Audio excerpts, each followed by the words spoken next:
Olá, bem-vindos após um pequeno interregno das nossas conversas. Hoje estamos de volta com Erling Strand, um professor da Universidade de Østfold, na Noruega, e que é um dos cofundadores, em 1993, do Projeto Hessdalen, que alguns de vocês devem ter ouvido falar, precisamente em vários documentários. Portanto, Filipe, uma pequena introdução. É verdade, Francisco, estamos de volta e trazemos hoje até si um fenómeno que remonta no mínimo ao ano de 1911 e cuja explicação ainda não reúne consenso em termos científicos. Muito bem, vamos dar aqui as boas-vindas ao Erling.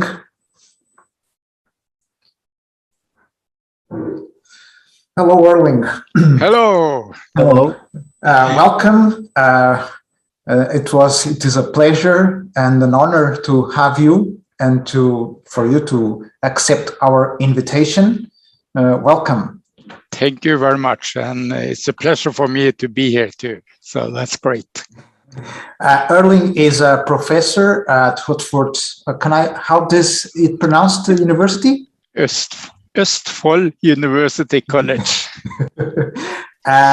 Professor of Science and Technology, right? Computer science. Actually. Computer science, okay. Yeah. And so you have been, you are one of the co-founders of the Project Hessdalen. And please explain to the Portuguese public that may be not so much aware of what this project is about. Please introduce us to this project of yours. Yes, I have a presentation on my screen, so maybe I should share my screen. Yes, of course, go ahead, please. Please.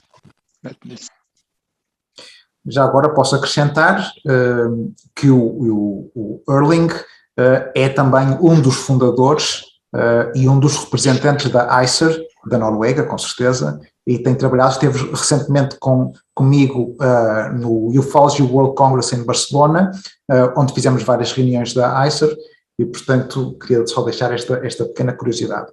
Erling, go ahead, please. Yes, here you see one famous picture. Well, Hessdalen itself, it's a small valley in Norway, in the middle part of Norway. It's about 120 kilometers south of Trondheim city. So, and the valley itself isn't big. It's only about 15 kilometers long. And you have mountains in the east and, well, inhabitants, about 100 inhabitants, a small valley. Very small. And you have mountains in the west, Mount Finnsøhøgda, Mount Rognefjell, and Mount Stordalshøgda. You have also some other mountains, which I haven't written there. And you have a couple of lakes, Lake Øyungen and Lake Hessdalen. That's the main part of the Hessdalen Valley. Small valley, so remember that. Well, if you're standing on Mount Rognefjell and looking to Mount Finnsøhøgda, you get this view. And Mount Finnsøhøgda is quite long, several kilometers long. And it was actually in this mountainside, it all started when people saw light in this mountainside. If you are on the opposite direction, Mount Finnsøhøgda, and looking towards Mount Stordalshøgda, you get this view. And you see you have some hills in the middle. The main valley is behind that hill where the people are living. And it was actually in 1981, late 1981, that the big increase of strange sightings happened in this small valley. At the most, it was up to 20 observations a week. Mostly, about 85% of our reports from that time describe a light. It seems that after 1985, the intensity went down to a much lower level. So it was in the order of 20 observations a year, which we got reports on. It could have been bigger, of course, but that's what we got from the inhabitants. The Hessdalen Phenomena have different appearances or types. Well, most of the observation can be put in one of these categories. It can be a strong white, blue flashes, and they lasting from only a fraction of a second to a couple of seconds. So many times it's difficult to see because of this small time, but they are very strong, so strong that we first become aware of it when we saw them on the camera, the pictures. The second part is a yellow or more yellow-white ball of light, and that can have many different shapes. They can stand still for minutes, even hours, and they can move slowly, or they can move very fast. It can be several meters in diameter, and they can be very strong.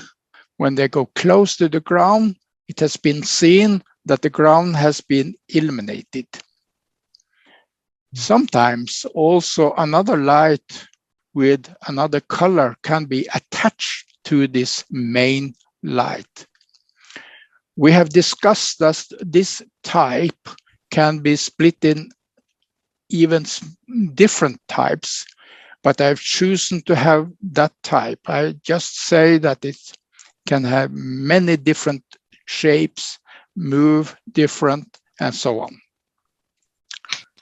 The third category is when you have several lights together, and it looks like the lights are connected to an object. If you can imagine, you see several lights not so far from each other, and when they're moving all together. So, and they have also seen this object which these lights are connected to in a couple of happenings. And also objects have also been seen in daylight object. Well, Project Hessdalen, we established it in June 1983, and the phenomena started in late 1981, so with this high intensity. So it had gone on for more than 1.5 years before we started this project. Well, many thought, why doesn't that university start, and why doesn't that university or research establishment start? Everyone talked about that, but we decided, well, no one else do it, then we can try. The main goal when we started the project in the beginning was to get scientific data. And the second important one is to get the phenomena accepted. And during this part Project Hessdalen, we run 2 fieldworks. One in 1984, from January 21st to February 26th. And a second one the year after, 1985, that was split in 2 periods, from January 14 to January 28, with full instruments.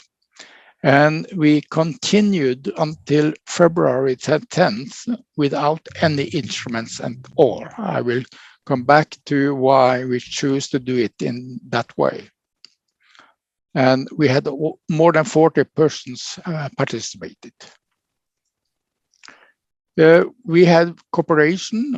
We cooperated with the Norwegian Defense Research Establishment. They was very positive to our project.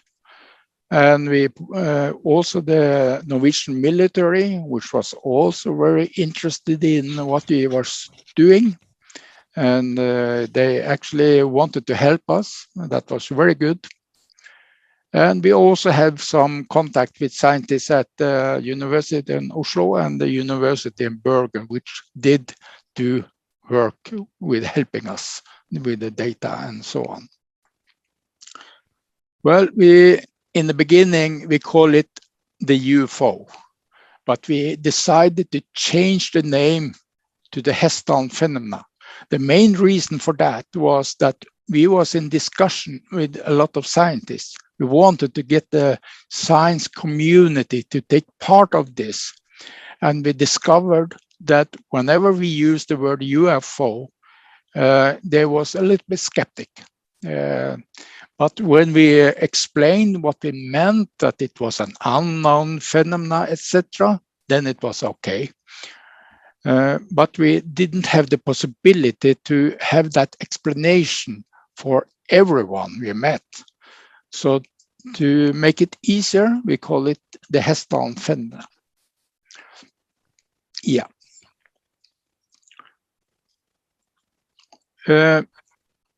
After 1985, after our second field work, when we had in 1985, we got very little data, and we got the impression that the phenomena has gone down.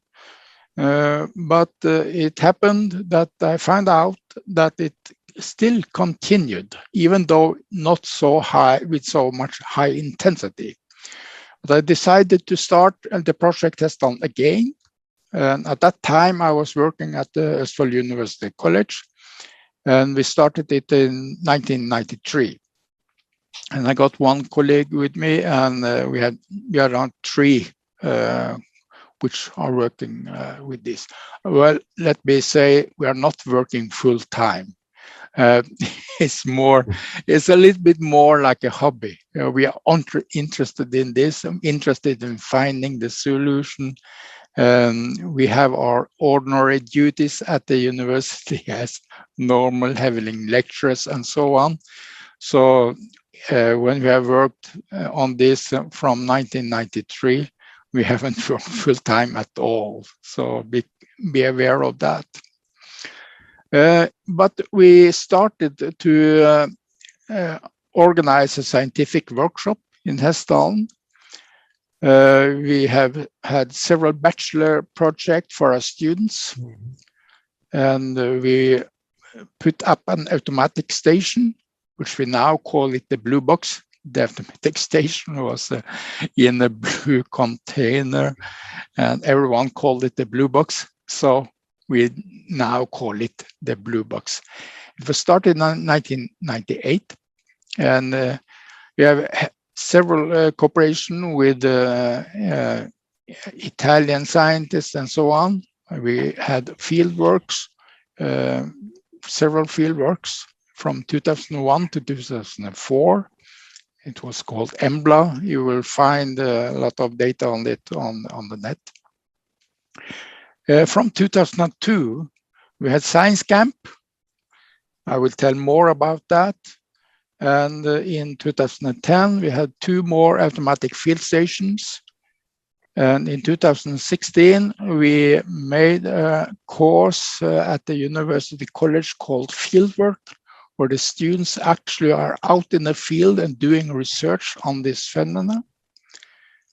And in 2018, a new research station was mounted at a mountain in Hessdalen.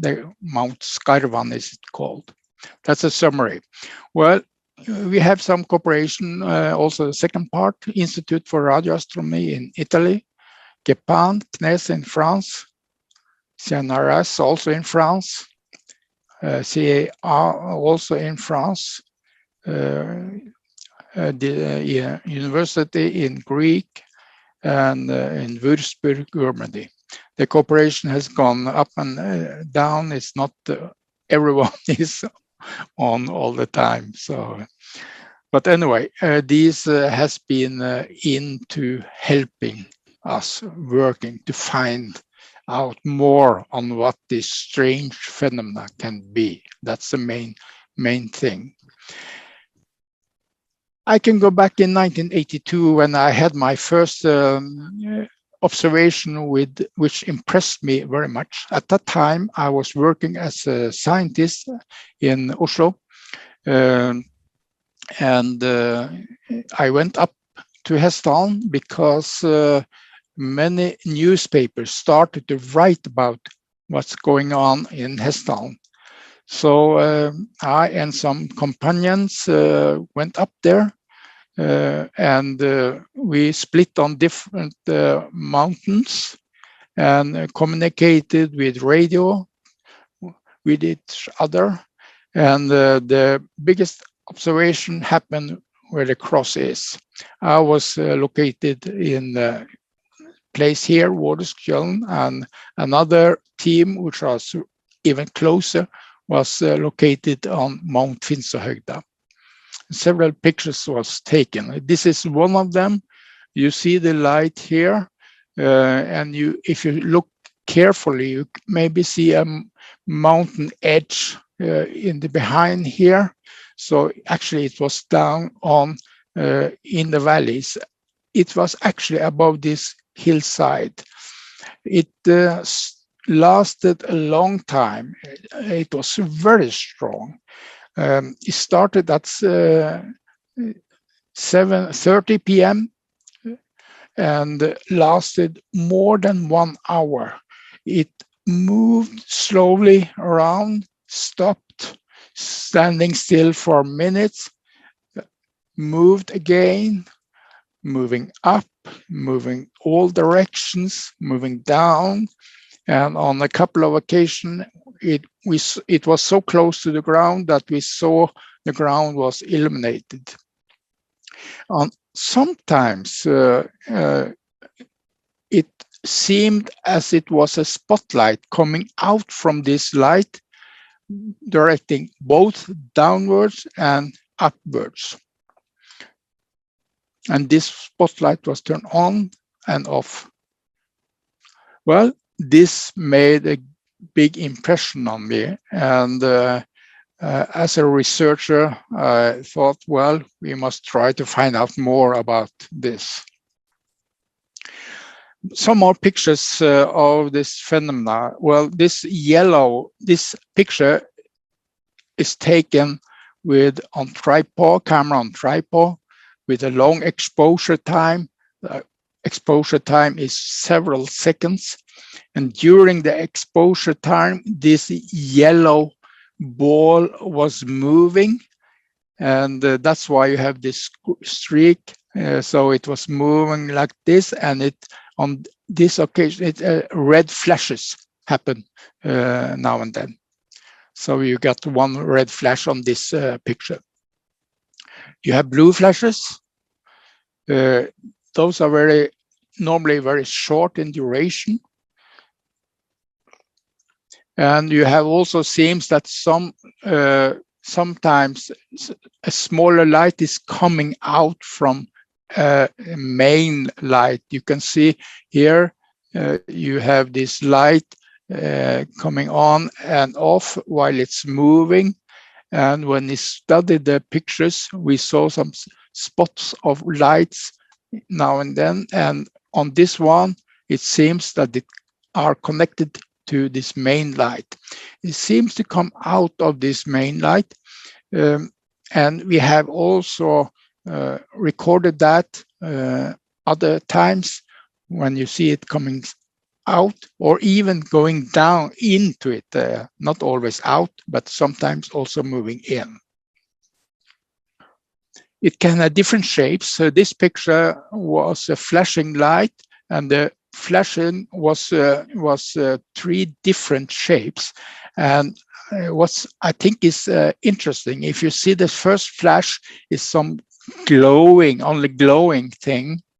And in the second flash, you see there is something inside the flash which is a little bit stronger. And on the third flash, you see only this figure. You can see this part is here and so on. And so this change during the three flashes is change shape. The photographer who took this picture, he said, well, when I took the picture, it disappeared. The camera was on tripod, long exposure. The camera was standing completely still. And he said it disappeared. What he didn't know, that he actually managed to capture the disappearance onto his film. So you see it standing here in the beginning, and then it moved very fast with a sharp angle down and up again and disappeared like this. And if you can imagine, this is moving so fast that the photographer didn't see it, and even with a sharp angle, when you can discuss, does it have any mass in the ordinary sense? It's hard to believe that in that setting. Another observation, this is a drawing made of the observer. The light was seen just above this mountain, Mount Finnsøhøgda, and it was moving towards him, and it followed the valley and moved in front of this hill and disappeared further down. This is another picture of the map. You can see the photographer was standing here. The Finnsøhøgda is here, which is, and it was moving in this direction towards the photographer in the beginning, and it moved to the right and disappeared behind a hill. He managed to take a couple of pictures, and here's the first one. And you can see on that picture that it is a lot of fog. It was snowing sometimes, and the clouds was very low down to the mountain. And even though in such weather condition, it was possible to be seen. It moved in that direction, not so very fast, slowly, and after just before it disappeared behind that hill, he managed to take another picture. He had to move his camera, of course, so he could see it in the other direction. If it had been clear weather, it would have been possible to see mountain in behind here. Another observation, which are interesting, I've talked about lights, several lights together, and this one has been seen several times, and this drawing also made by the observer, and he estimated the distance to about 3 kilometers at the most here. And it moved in between some mountains here and come in front of this mountain again and moved back and disappeared. Here's another drawing he made. Well, he managed to take a picture. You see, this is the red light in front and the two yellow lights in the back. It was a short, it was a strong, so I used a short shutter time, 1/15 of a second. and it's not possible to see the black object connecting these lights. The observer has seen it other occasions, other times, and have drawn this drawing where he indicate the yellow lights and the red light in front. This was more a daylight observation. A woman was waiting down in the valley. The picture, and you see the valley in the background. It was deep down to the river. It's not so far to the other side where you see the trees, where it is a small valley down to the river. While she was standing there, this brown object was moving without any noise at all, without any sound at all. She noticed two lights in front. It was moving slowly, following in this direction, and it just disappeared out of sight. The distance from where she was standing to the light was, I will guess, about maybe a couple of 100 meters, based on the distance to these trees. Well, here is some reconstruction also from other daylight observation done in Hessdalen. This is not the picture. The picture of the nature is okay, but the film photographer Terje Nesta has draw in the location how the phenomena was looking like, based on what the witness has described. Here's another one. Here's another one. Well, this is interesting. You see this barrow light. It was seen at the daylight. The sun was shining from in the left part. This picture is taking towards west. You see Mount Finnsøhøgda here, and the sun is in the south. And what was strange is that the bright side of this phenomena was not towards the sun. It was on the other side. So that is unexpected. If you see the strong sunlight illuminating to something, you would expect that the bright side will be towards the sun, but the bright side was on the opposite direction. I have also some pictures of it at the later.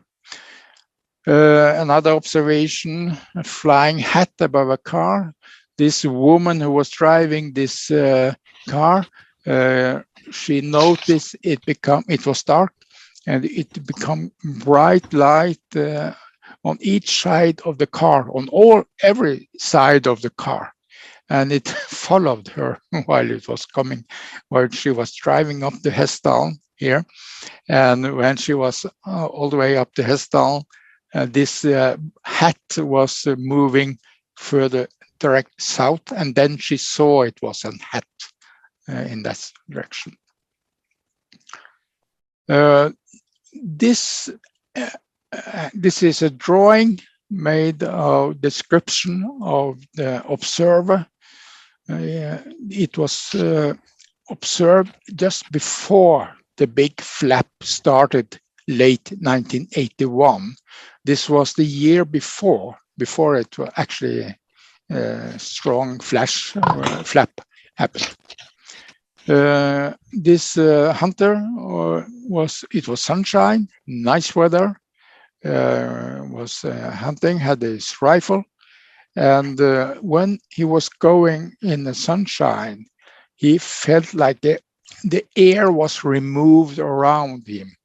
He felt something from behind, and suddenly, when he had this strong feeling, he saw 3 sharp shadows coming from behind, moving slowly forward. And the name of the hunter, Holen, he moved around and saw up and saw 3 disc-shaped objects very near. He estimated about 4 meters in diameter, and suddenly all 3 turned over to the side with the bottom in front and moved away with a very high speed with the bottom in front. Well, I must say that after that, he sold his rifle and has never been hunting after this, of course. Here's the description of the bottom. I will also take another happening, not in Hessdalen, but in Norway, in southeast of Norway, where we happen to be investigating. It was from this cottage you see the cottage here, and they saw a light coming in this valley here and moving in front of this hill in the valley and stopped here and go down just by the edge of the water, which at that time had ice. It was in ice and snow in that when this happened.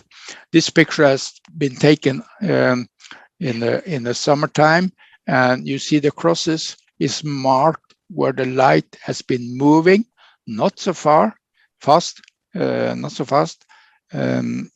it stopped here and went down to the ground, and the witness said that when it touched the ground, which was snow on the ground, the snow was illuminated very, very strong, but the light itself lost intensity. So it nearly turned off, and the witnesses had hard to see it. But after some few seconds only, it slowly moved up again and followed the same track back in the opposite direction and slowly increased the intensity of the light. And well, there was some tracks. They went to the location the day after, took a picture, and they found 3 about 60 centimeter wide spiral formed in the snow, and it was as if the snow has been pushed down about 2 to 3 centimeter only. But anyway, it was 3 tracks. Here you see 2 of them in this picture. We managed to take samples of the snow to measure the amount of bacteria in the snow. And in the track itself, it seems that the bacteria has been killed. Very few bacteria. You can see this is samples of the snow, and you count these dots here to find out how much bacteria there is in a sample. These 2 is this is between the tracks, and this is a reference. You see a lot of small dots here, which indicate that this is normal amount of bacteria in snow. This is not unusual. But what was unusual, that the bacteria in the track itself seemed to be killed. This type of bacteria, which was found, some few of them, is another type of bacteria which are very hard to kill.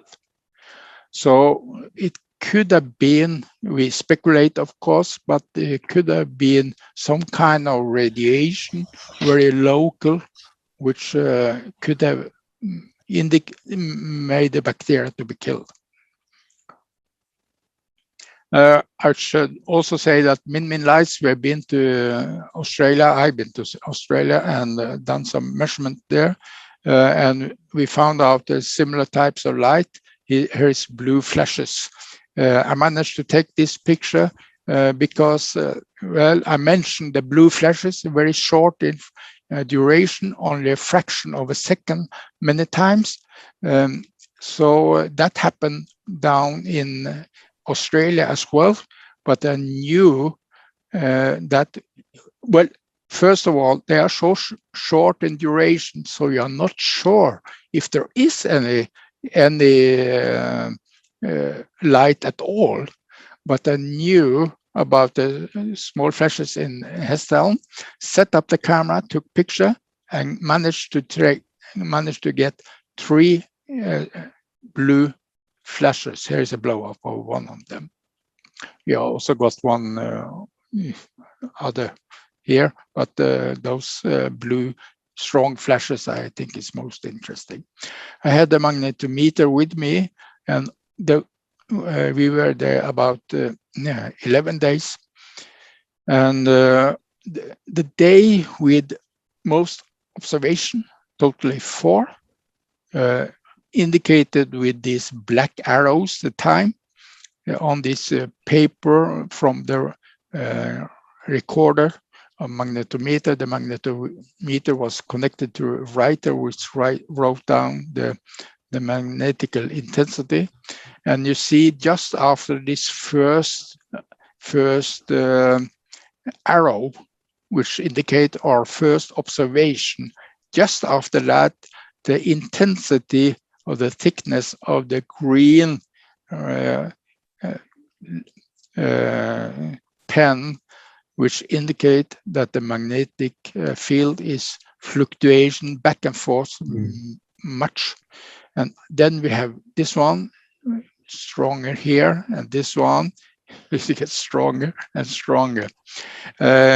We didn't know the frequency, so in this period we increased the speed of the writer so we could see how the fluctuation was moving, and we found the frequency of this was 2 Hertz, which is an ordinary PC1 magnetical pulsation. So, but what was unusual that it was so long time, more than an hour, even several hours if you count on this one too. This is very unusual. A magnetical pulsation lasts only maybe seconds, and the intensity was much stronger than a ordinary magnetical pulsation. Well, now I've been a couple of times out of Hessdalen, and now I'm going back to Hessdalen, and I will stay there. I will mention this happening, even if we don't know if this has anything to do with the Hessdalen phenomena. It was a big piece of soil, about 5 meters long and 1.8 meter, big piece of soil, which was cut out and moved a couple of meters and laid down. And it was quite, you cannot do that without damaging this.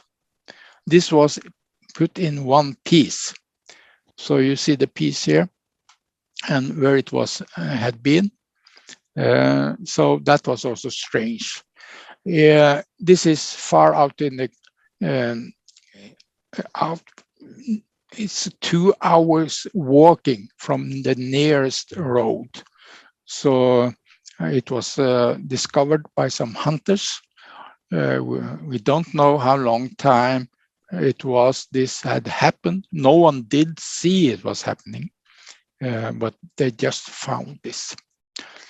But the reason why I take it with me on this presentation is that it was not so far from Hessdalen. Hessdalen is behind us mountain. Well, back to our fieldwork. We had a fieldwork in 1984, as I mentioned, and also in 1985. Because we got a lot of readings in 1984. Several instruments, camera with grating, infrared viewer, spectrum analyzer, seismograph, magnetograph, radar, and a Geiger counter. We did get one picture with a camera with grating, so we can see the optical spectrum of the light. We did not manage to use the infrared viewer enough. We used it only once on the light. There was too much other instruments to look after, so we didn't use that all the time. But on that one occasion we used it, we didn't see any infrared radiation.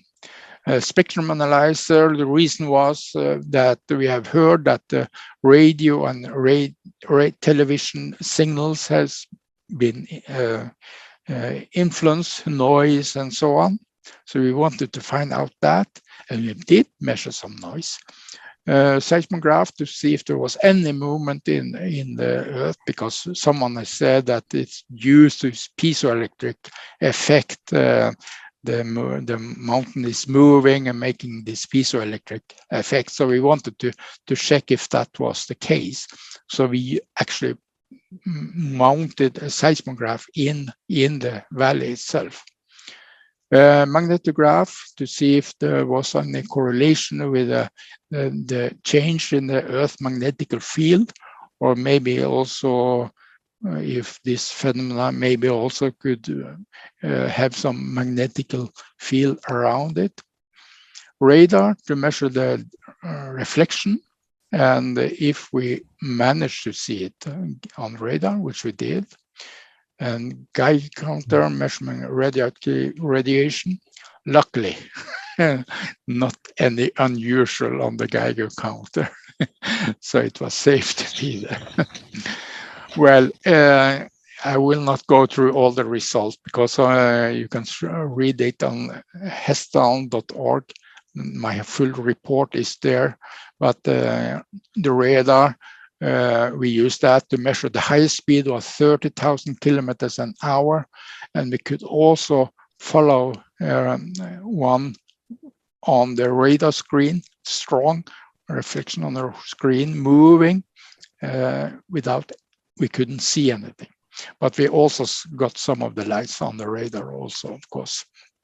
Spectrum analyzer, radio and TV signals. There was sometimes we measured electromagnetic noise. Magnetometer, some observations were made during large magnetic activity that we measured both magnetic pulsation and also magnetic storms, which are quite normal, of course. But when this storm was coming, we got more sightings. Laser, double flashing, where the laser beam was directed to a flashing light. That was maybe the most spectacular testing we did. It was a flashing light. We had a laser beam directing towards it, and it changed flashing frequency. That happened several times. The reason why we did that test was that some people had said that if they directed a strong beam of light towards this strange moving light, it disappeared. So we wanted to test that. But instead of bringing a huge spotlight to the testing facility, we used a laser instead. During that field work, a little bit more than 1 month, we got 53 visual observations. Actually, we got 188 reports, which we studied very precisely, and we've come to 53 of those 188 was so strange that we say it is the phenomenon. And sometimes a rocking motion was sometimes felt. As you imagine you're standing in the boat out in the ocean with the waves moving back and forth. But this time we were standing on the ground, and you got this feeling sometimes. And when that feeling came, everyone felt it. So that could indicate that the brain, if the brain is in a strong electromagnetic field, low frequency electromagnetic field, that could disturb the inner ear, so you got that feeling. Another thing is that if it's infrasound, the sound which you cannot hear, which is also strong, that could also make some such feelings. Well, back to the laser again. That happened 12th of February. We used quite a weak laser, 1 milliwatt only. That's not strong at all. Red laser beam, and the flashing frequency doubled every time. Well, 8 of 9 times it doubled. So it quite many of those. We tested it 9 times, and 8 of those it doubled the frequency. And the strange thing that on Monday, the 20th of February, a red light was seen moving on the ground close to the feet of the observers. It was quite similar to the light we used, a laser we used. So I put a question mark. Could there be, was there any interaction? Well, we don't know. We started back in 1985, maybe I should mention that during that field work, we got only 1 good observation compared with 53 the year before. Even though we got a little bit more bad weather, but anyway, it seems that the high activity had gone down to a very low level. So we believe that it had nearly gone. So we didn't make any new effort to make any new field work the next year, even though we had been promised that we would get full economical support if we got as much data in the second fieldwork, 1983, compared with the first one in 1984. If we got as much as fieldwork data in 1985, we would get full support to a new fieldwork. But sadly, only 1 good observation that was not good enough. Well, when we decided to start a project again, we started to have an international workshop, managed to get 27 scientists from 8 different nations to participate. And among them, Professor Boris Smirnov say that the phenomenon contains some qualitative elements which at the present time has no analog in the science. Thus, the solution of this problem must lead to new concepts in science. That's a strong word from a professor. David Froberger said that from Stanford, said that the Hessdalen Project has established beyond doubt that the Hessdalen lights are real physical phenomena, or these phenomena lies outside of already known physics. Well, no one had come up with any explanation, so they believe that maybe we can learn something new in the physics. The good thing is that also the press changed after this workshop. No more smiling when reporting about the observation in Hessdalen. Before, due to the high activity, the reporter in the TV or in the newspaper, you could see there was a smiling between the when I talked about it. Yes, do you want to have a question? No, okay, sorry. I see you, Filipe. Well, that was a good day. So we decided also put up an automatic station this time instead of a fieldwork, which could run all the time.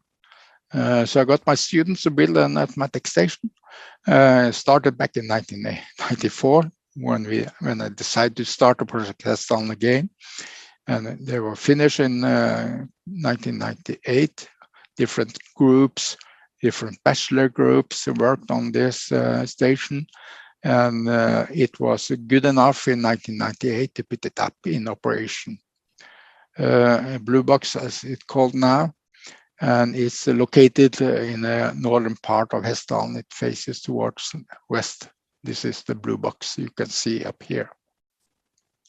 Yeah, in 1998, it was looking like this, one camera here, and also one magnetometer.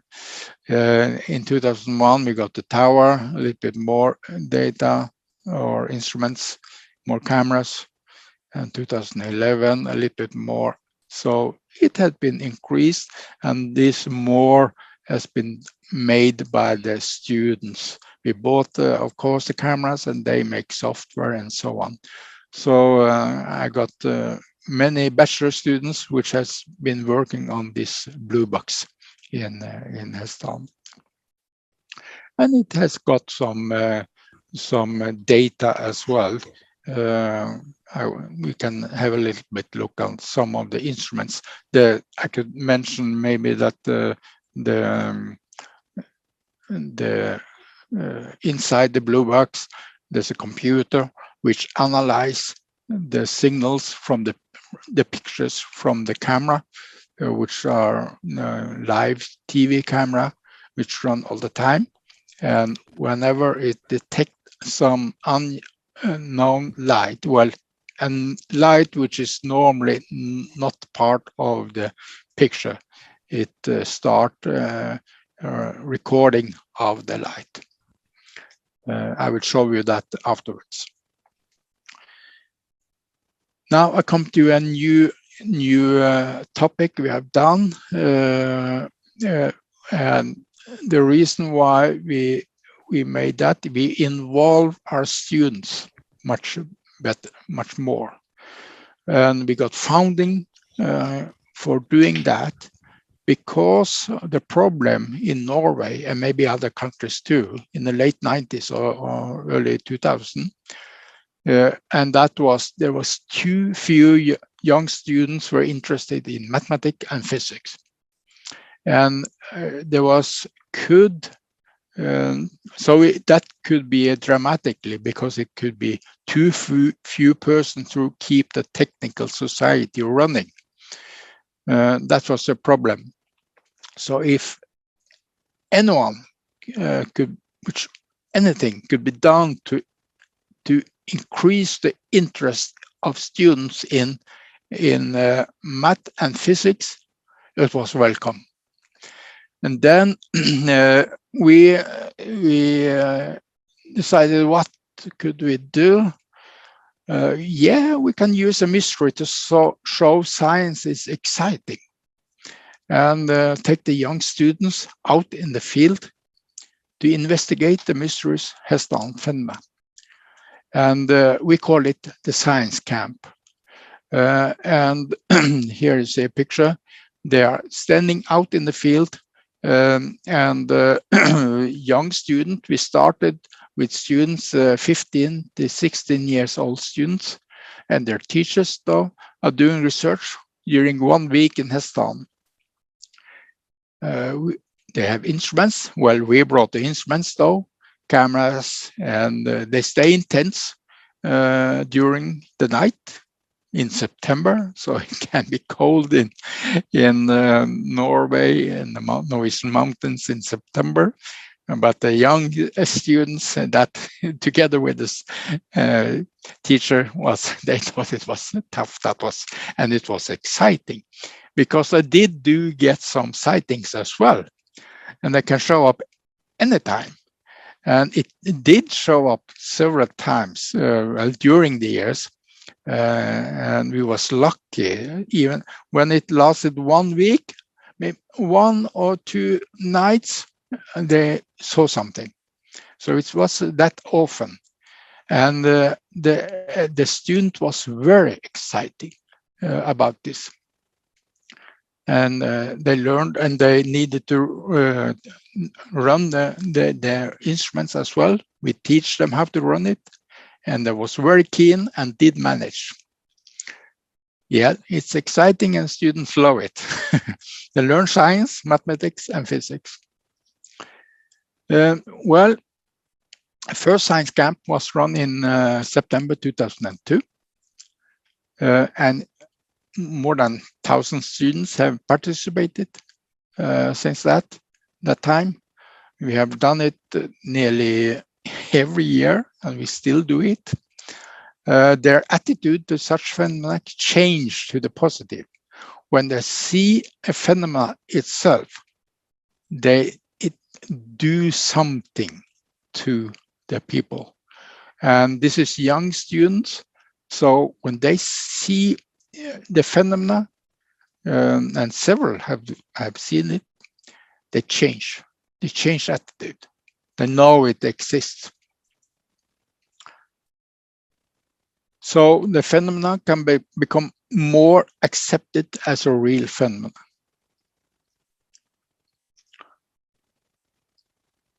Well, the young students learn to use instruments and computers in the field, natural sciences, mathematics and physics. And there's still mysteries out there, so they don't believe everything is solved.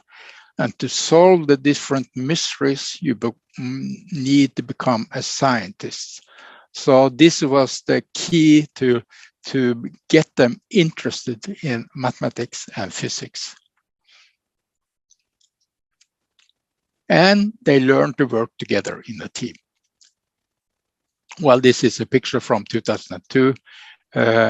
We had help from our college students also, with the instrument, bringing the instruments up, setting the instruments running, because this was young students, 15, 16 years in the beginning, and they needed help from our technical college students to set up the technical thing. They learned about optical spectrum, light, and so on. This is a picture showing the optical spectrum. You have a grating in front of an ordinary camera, and then you have a white light like this, this is a house in the valley. So you can get which color it consists of, and by analyzing these colors, you can find out much more what is illuminating, what kind of light is it. So, well, here it seems they have got something up here, and the optical spectrum here. We teach them about this. They teach about electrical radiation. We have set instruments, antenna connected. This is connected to a computer, and then record, and you can see the readings of the electromagnetic radiation. And it was interesting. This is low frequency, very low frequency, actually, in the kilohertz area, even lower as well. And we got this ordinary, ordinary readings on the computer, but when the phenomena showed up, there was some big change. So it could be used as an early warning system. And we told the students about that, of course. They were very keen on looking at the readings from the computer. And whenever they saw something which could be an early warning system, they shouted out to the other one, which was standing outside, to be aware of maybe a phenomenon is coming. Well, we learned a little bit of astronomy as well, because this needed to be part of their study program. We learn about energy. We have solar panels and batteries. This was tents up in the mountains. No power.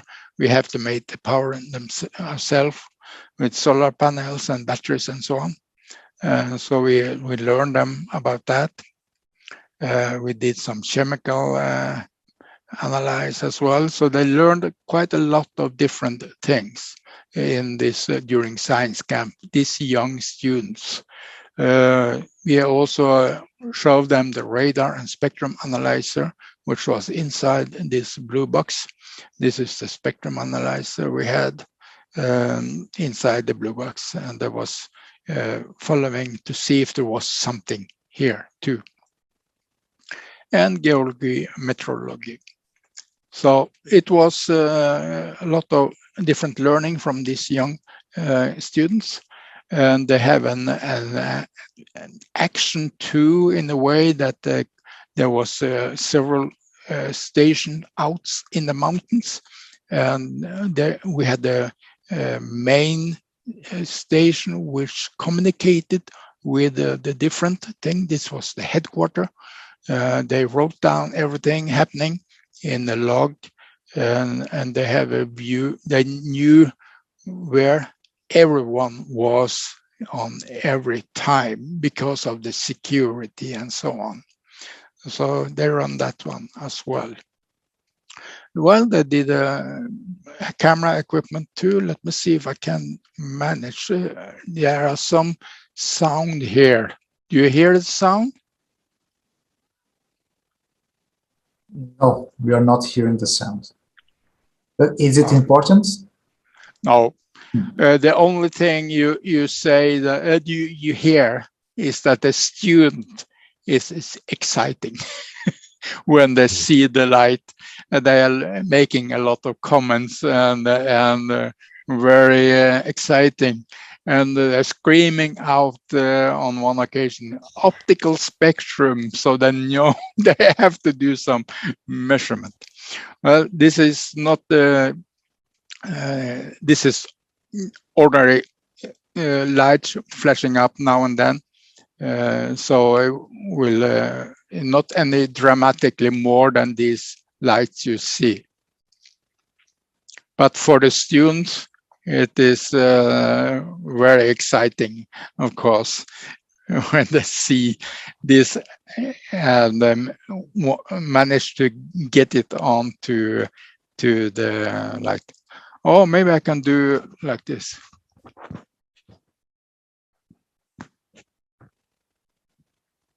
No.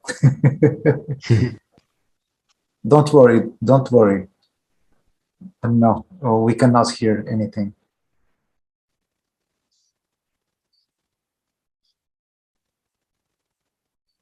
No.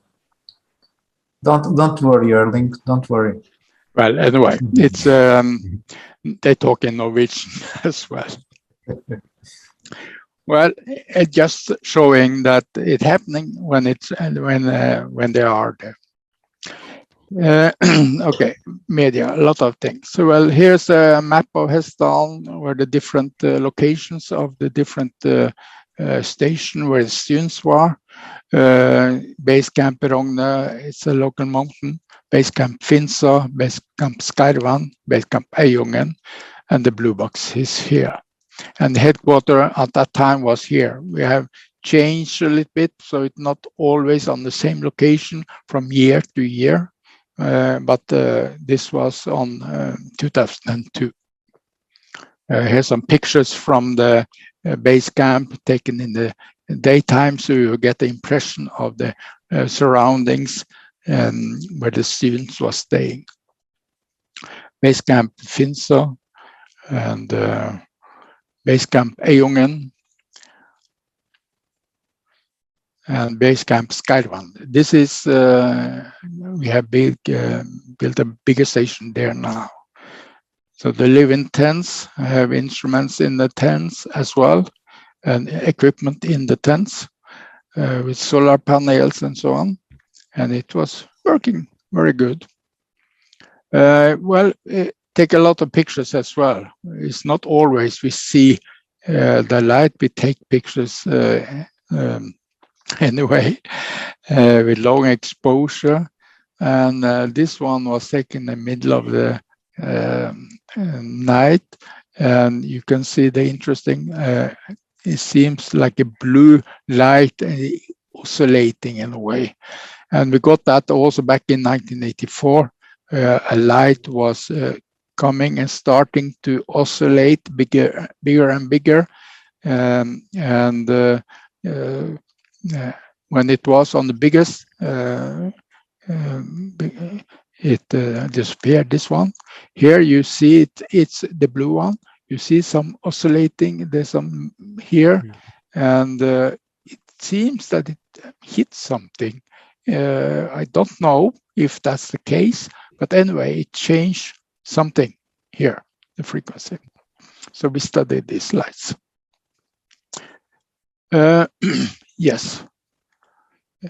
We have also managed to take an optical spectrum of a light.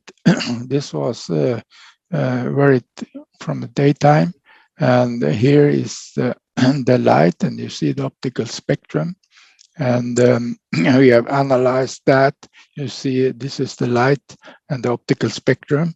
There's another light with the optical spectrum, and we found out that the emission lines from the optical spectrum, you can analyze this yellow, red, and green, and so on light here, and you put this into a computer, and that pick up the different emission line. This is scandium. Well, this nitrogen, oxygen, and so on. This is scandium, and that was unexpected to get. But this happened only on 2 different optical spectrum, not all the time. But this made a big news press, because the press said that we have solved the problem. But the only thing that we have got that it was a possible scandium emission lines. This is aurora. The reason why I picked this picture, well, it's beautiful, of course, but this night, 20th of September in 2002 at 10 minutes past 9, when this aurora is happening, there is normally magnetical storms. But at that day, we had no magnetical measurement. So we couldn't measure the magnetical storm, but we do know that when such is happening, there is magnetical storm. So that night, there was magnetical storms. And we had a setup which take a picture automatically every minute with 30-second exposure time. It was connected to a computer, and it was running automatically the whole night. It was standing on tripod, 30-second exposure time. It was running by itself. The setup, we had a reference light here to the south. You see the optical spectrum from the reference light. So we hope that we could get a sighting in the same picture together with the reference light. This optical spectrum you see here is from houses in the valley. And this is a reference light. What happened? There was a phenomena showing up in another direction than the camera was pointing. So you see the part of the light here, but the movement is probably much due to the movement of the camera during the exposure time. because, well, this is the base camp we had at the Finnsøhøgda. This is the Finnsøhøgda, and this is the reference light, which is actually down here.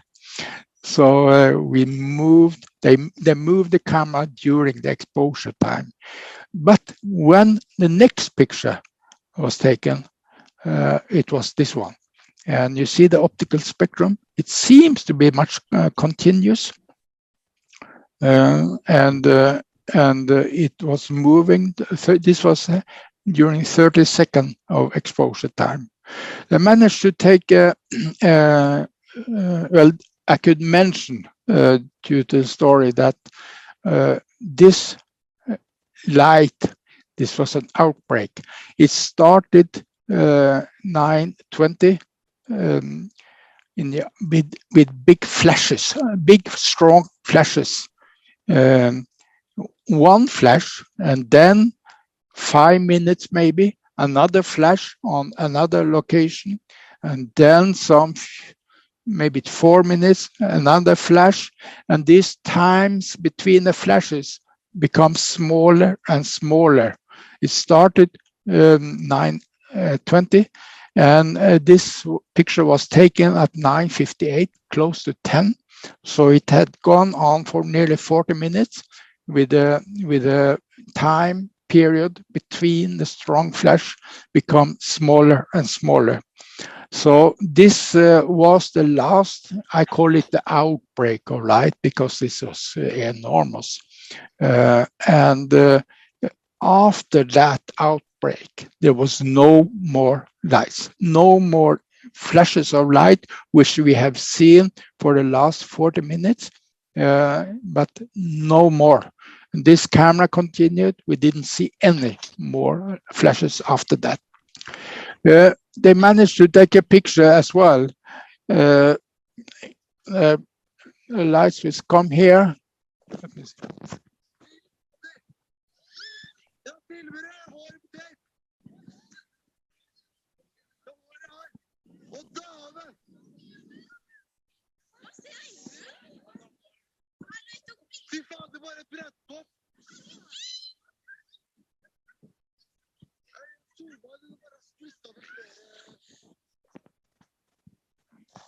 Did you hear some of them screaming? Well, this time yes, some sound was heard. Yes. Yeah. Okay. Some voices. Okay, we had a radar as well, as I mentioned. What was interesting, that the radar started to see something on the radar recording. This is made by the Italian scientist, the radar. It started 1.5 hours before the flashes started. And the outbreak at 10 o'clock, the radar continued for 1.5 hours more before the radar stopped. So it seems that there was something in the valley, and during a period it was seen as lights, and after the outbreak last light was seen, it continued on the radar, could be seen there for 1.5 hours, and then it was gone. Back to science camp. It's another study subject. I change fast now. We have built a new base camp at Skarvan. We must make ourselves the power, sun power and batteries and so on. And we use it during the science camp. This is a picture from science camp in 2018. This is another science camp, another location, base camp Finnsø, up on the top of the mountain in 2018. A lot of computers inside the tents there. It can be rough environment up there.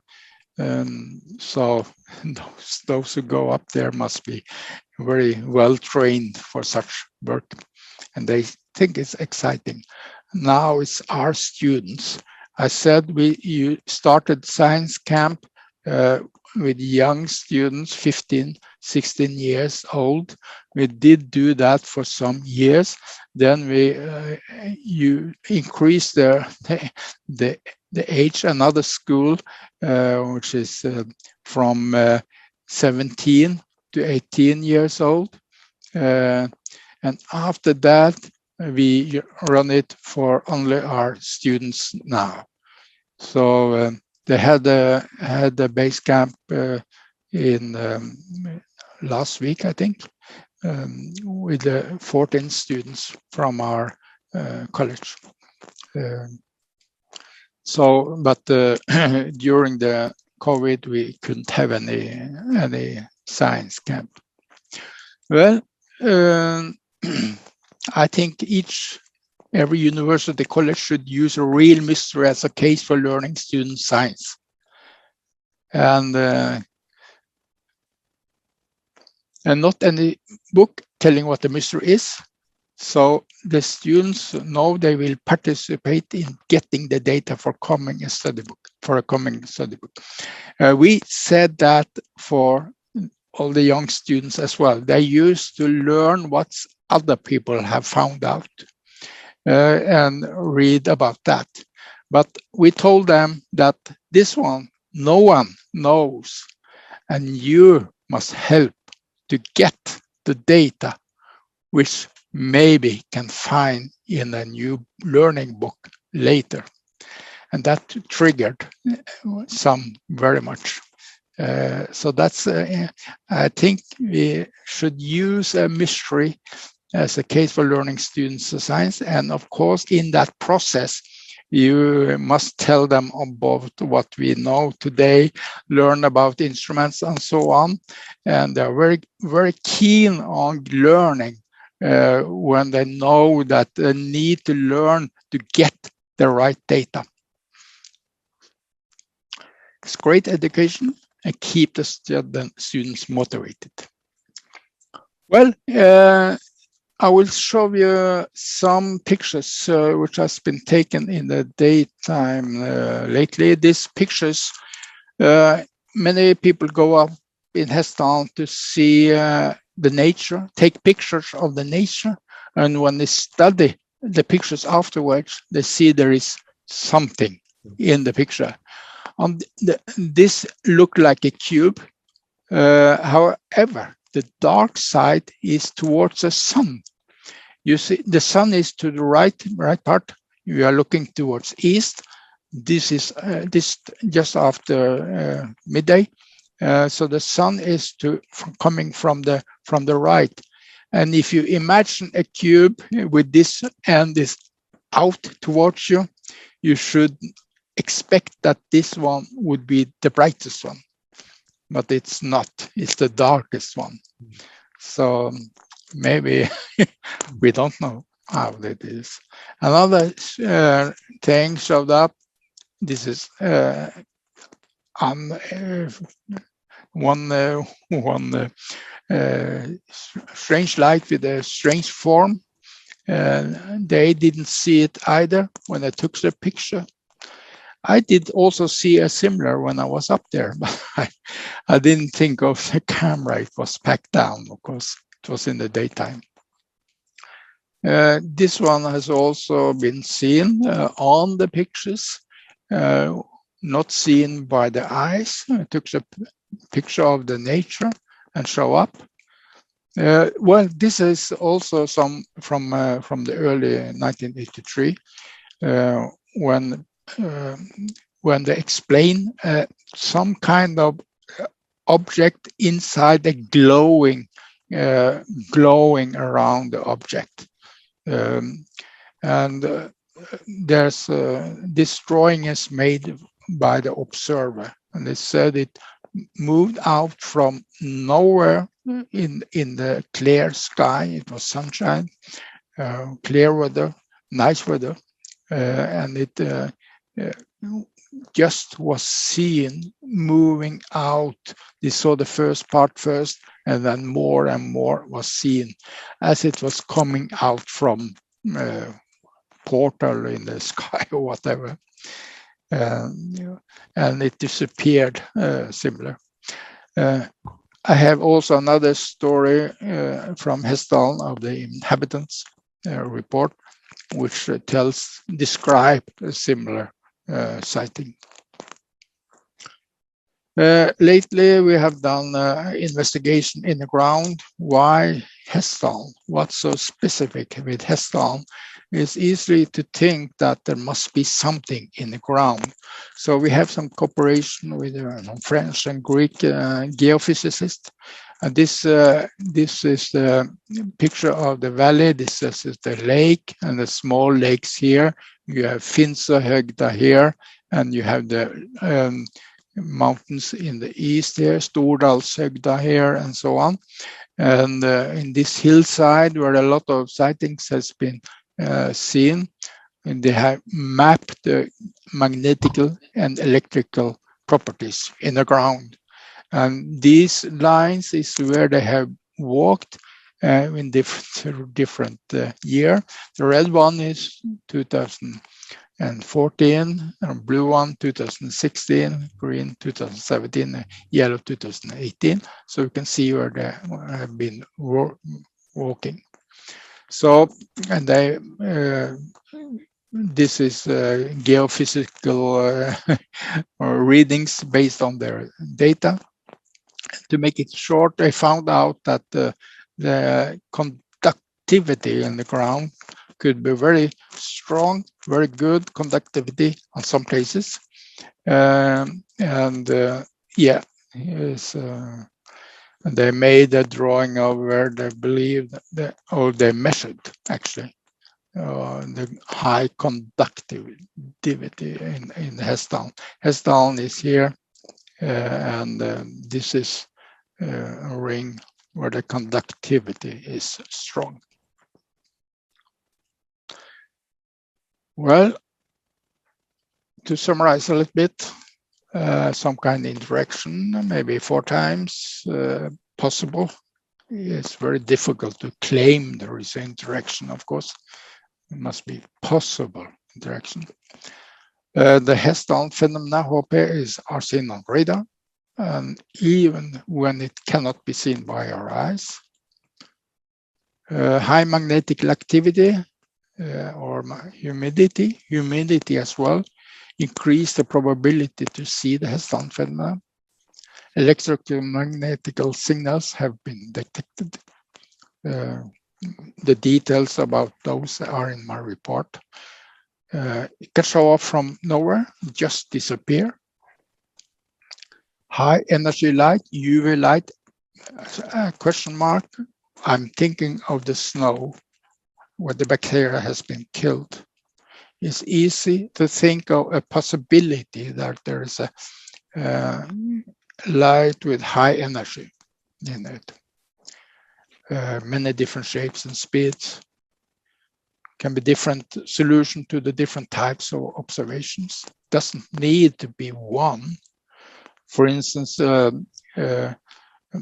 we have optical readings who could look like a black body radiation with high temperature, could indicate a high temperature, but non-high temperature has been felt there, and the snow didn't melt at all.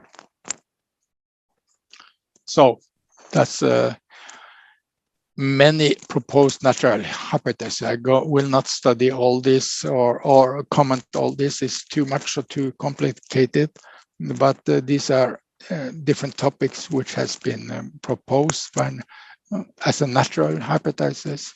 But I will say that none explain all the sightings. It's a big variety of the different sightings. So maybe I think that we need to think outside the box to find the solution. Well, more data can be found on hessdalen.org. Wow. That's it. It was an amazing example of science method applied to study the unknown. It was amazing. I'm speechless. It was a big lecture. Yes, indeed. But I would like to know, Does the phenomena shows any influence on the environment or within the animal's reaction? I presume there live some animals near the valley. Is there some sort of reaction that can predict the event? We have only one who told us about his dog reaction before the light was coming in the middle of the night. That doesn't mean that it doesn't happen because it's only one, which we have got heard of. But I think we should, I haven't asked the inhabitants itself. I haven't brought that up as a topic. So I cannot answer that other than saying that we have all got only one report who's told us that. There's a lot of animals there. There's one other story too, which happened actually this summer. There's a lot of horses going out, grass eating and so on. And one night they all disappeared. And that night was the night where there was a sighting. Someone had seen a sight in the middle of the night. So it's very easy to think that the horses reacted, and well, that's actually the second observation. But I think we maybe should tell this people, should have been done, of course. Haven't thought so much of it myself, but maybe you should ask the people up there with animals if they have felt I think anymore. It's interesting to consider that hypothesis. In Skinwalker Ranch, I'm sure you already heard of it. They use animals like biosensors. Sometimes the cattle can predict something that is about to happen, and maybe the same thing might occur here. So I think it's worthwhile investigate that. Yes, yeah, I fully agree. When was the first ever report about the lights? Is there a tradition among or folklore in that region? No, but we have found you have local history books in Norway which cover some small districts in Norway. You have some local history books, and you have similar in the Hessdalen and the area around. Of course, they cover a big area where big happenings are being written down, and it's possible to find some indication of light. They didn't call it the unknown light. I don't remember exactly what it was called, but it was back in 1800. I think it was a couple in that century, which we have written down. But I've been thinking that to be written down in such a local history, it must have been a real sightings, I would guess. But we have very few, but we have got some stories from old people when they told about their sightings. That was after it was known of the Hessdalen Phenomena and so on. And they have told that back in their childhood, they saw something, but I got the impression that it was not so much of it. So the big increase... Maybe because even today, if it's still a very low populated area, probably in the past it was even lower, the population, right? So maybe that's why there's missing data. No, that is not correct. Actually, now it's 100, but When we started the project in 1983, it was 200. And at the most, it was 400 in Hessdalen. So every district in Norway have the problem that the young kids go to the towns, and the countryside get less populated. Yeah. Okay. Did ever the phenomena ever behaved in an intelligent way, or was just manifestation like a natural phenomenon? There has, I mentioned a possible 4, and one of those was the laser test we did, and what I mentioned possible response also 1 week later. With a similar light among our feet. You have also other things, but it's very maybe too far to say it's an interaction. But I can say so much that I'm sure that several people will take such happenings as an interaction. I will not go and say it myself, but that there is some few.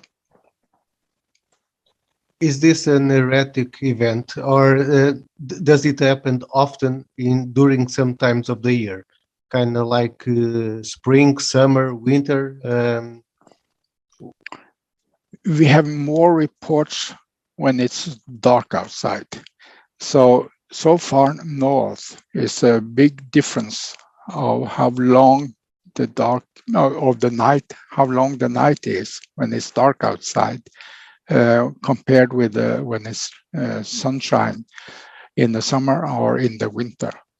So there are very few in the summer because, and the reason can be as simple as that it's more sunshine. And it's harder to see a light in the summertime.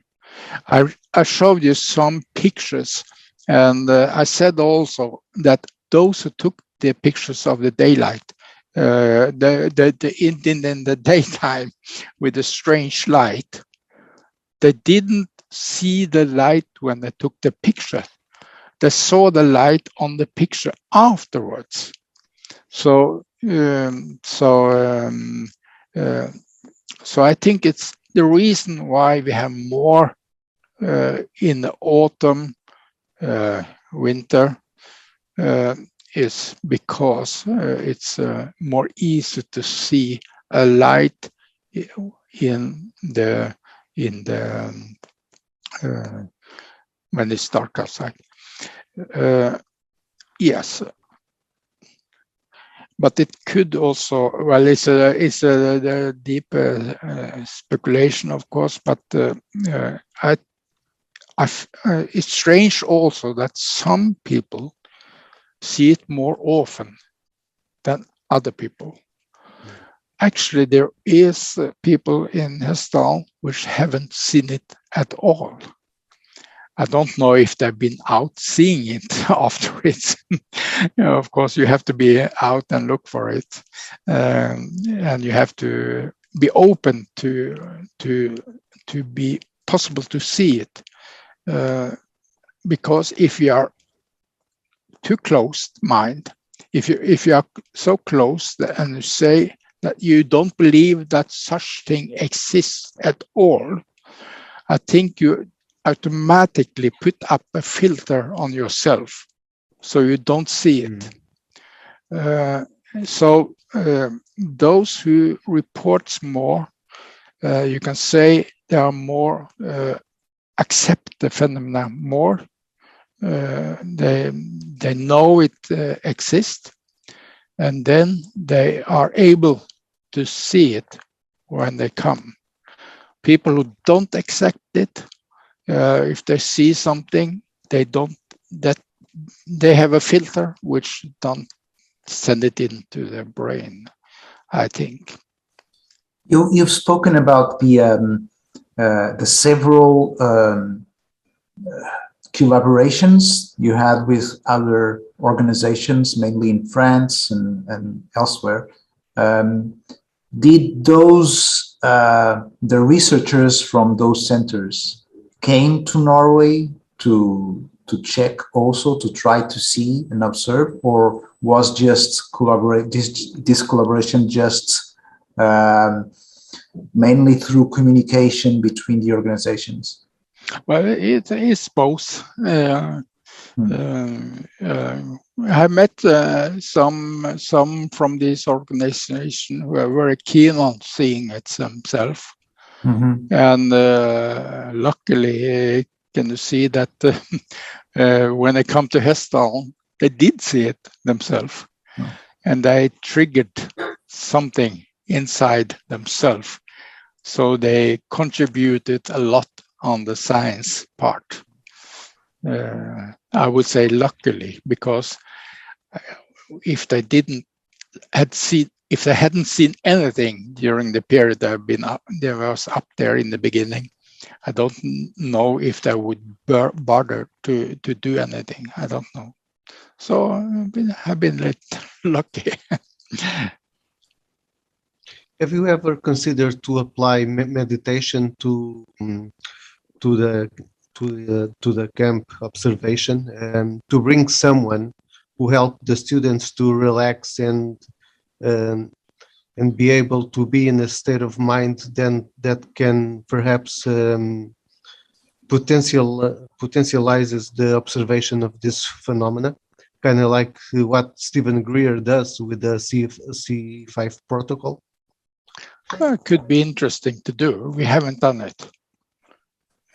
You apply purely natural sciences to the observation of, or to the study and research of the phenomenon. Yes, we have done that. We call it the mystery lights, or we call it the Hessdalen lights. It's especially in the 80s when we used the word UFO. That was not a good word for getting the science involved. So we have kept it as long as most on the light. And I say also that the lights has been more easy to measure. It's more easy to see, and it seems to be most described as lights, though. So, but it could be interesting, of course. I'm open for doing such tests, but if we bring in the college and school system, I think we must. It has been needed to keep it on the level or the natural things we have been doing. My final question, did the military ever show any interest on your radar data? Yes, they was very interested. And they even said that they've seen something themselves. So there was very expected if you can register those observations on the radar. Of course, the military with more powerful radar would pick up any signal, right? And probably even the Russians and the Americans would probably have, with satellites, may have some interesting data, don't you think? Yeah, well, maybe. I don't know. I don't know. But anyway, I think it was good to know that they were so interested in our work and they wanted to help us. I'm very pleased with that. Well, Erling, this interview went a little bit over in terms of time that I was expecting. It was a very, very interesting lecture you did. Thank you so much for sharing all that knowledge, all that work that you have been doing throughout all these years. It was indeed a real professional university class about Hessdalen, and we cannot thank you enough for everything you shared with us and the Portuguese public. Thank you so much. Thank you very much. And I hope we can meet in any other conference that we may have in the future. Of course, it was very nice to be with you in Barcelona, and hopefully there will be a day when we can invite you to come to Portugal also for a lecture, and that would be great. Would be very, very nice. Thank you so much for your time. Thank you so much. Filipe, muito obrigado mais uma vez também. Obrigado, Francisco. Obrigado a todos pela vossa paciência e participação. Espero que tenham gostado. Até uma próxima. Até a próxima. Deus. Thank you. Bye bye, Erling. Bye bye. Thank you so much. Bye. Bye.